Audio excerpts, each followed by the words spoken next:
कोरेगाव तालुका बार असोसिएशनच्या अध्यक्षपदी ॲडव्होकेट अमोल दिलीप भूतकर यांची निवड झाली आहे। उपाध्यक्षपदी ॲडव्होकेट निलेश श्रीमंत झांजुर्णे तर सचिवपदी ॲडव्होकेट रणजित भगवानराव भोसले यांची बिनविरोध निवड झाल्याचे निवडणूक निर्णय अधिकारी यांनी घोषित केले। कोरेगाव बार असोसिएशन कोरेगाव या अधिकृत नोंदणी असलेल्या वकील संघटनेची 2025ची कार्यकारिणी जाहीर केली। सहसचिवपदी ॲडव्होकेट गायत्री राजेंद्र भूतकर, खजिनदारपदी ॲडव्होकेट प्रतीक मधुकर फाळके, महिला प्रतिनिधी ॲडव्होकेट संजीवनी सुनील कांबळे, सदस्य ॲडव्होकेट मंगेश बाळकृष्ण बळे, सदस्य ॲडव्होकेट चैतन्य शिवकुमार वाघ, सदस्य ॲडव्होकेट युगंधर पुरुषोत्तम बारसवडे यांची निवड करण्यात आली आहे।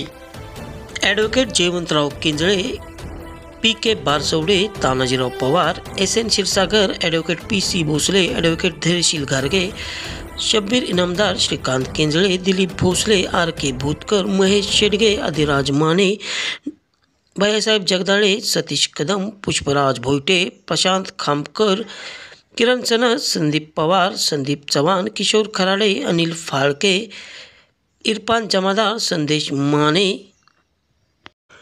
गजानन सावंत, अभिजित केंजळे आदींनी नूतन पदाधिकाऱ्यांचे अभिनंदन केले।